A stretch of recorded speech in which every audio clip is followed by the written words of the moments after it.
I've been asked many times in here, and I said, "Do you really want to know?" My background is returning to nursing, really. I mean, I trained in Exeter.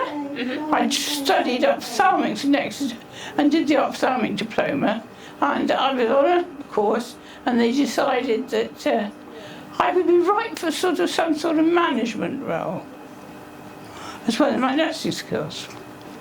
And then my husband changed jobs. I think he changed every 4 years in order to get out of repainting. But anyway, we moved about every 4 years over that time. And we moved back to Berkshire, where we stayed for 35 years. And this particular Sunday, I decided to go and join some friends who'd gone to a craft fair up at Bridgewater. And so I went off. I thought, I can go up there, have some lunch with them, pot around the craft fair for a fiver, and then come back home, have a day off, as it were. And the outcome was that I ended up here. On the way home, I have no idea what happened. I only remember most of the journey. So that's how I ended up here, because I had an accident. Yeah. It hasn't been sorted yet, because there are much more important ones. There were no deaths in mine. Okay. I was lucky. Yes. Well, I presume it's a second pair of eyes, or third pair of eyes, going around to see if anybody's missed anything. And what was your experience? Well, one was my wrist. Yeah, that one. And I thought it was just bruised. It never occurred to me until they started looking at it and what have you. And I sort of said to them afterwards, I said, when they got the X-rays, it's a compound, isn't it? You see, which is why you can just plaster it and leave it and it'll get on and heal itself. Yeah.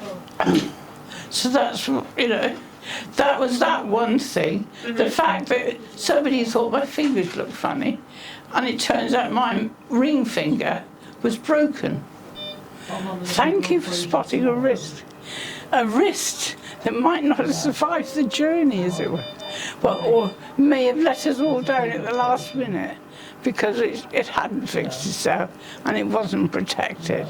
And it could have been that I was being expected to use it to lift myself up the ward, the bed, to help the nurses, when in fact it wasn't, and it wouldn't have helped it at all. So having found it, it's prevented something that could have happened in the long term, Well, one, I was impressed, because if they hadn't found it and left it, well, there was a risk it could become displaced, and two, it would have probably affected my mobility onward, because that would have been the hand, as it is now, that will have to use a stick, because this side is rubbish at the moment, and I live in hope. And I'd like to say to the team, keep up the good work. I can't really complain. But I think for the staff, congratulations. And like you've got nurses working alongside doctors, and you've got such a good consultant team. They all talk, I think actually I've seen all of them, but they all talk to each other, and you haven't got any of those old school ones. I don't think I've come across them, that hold people back.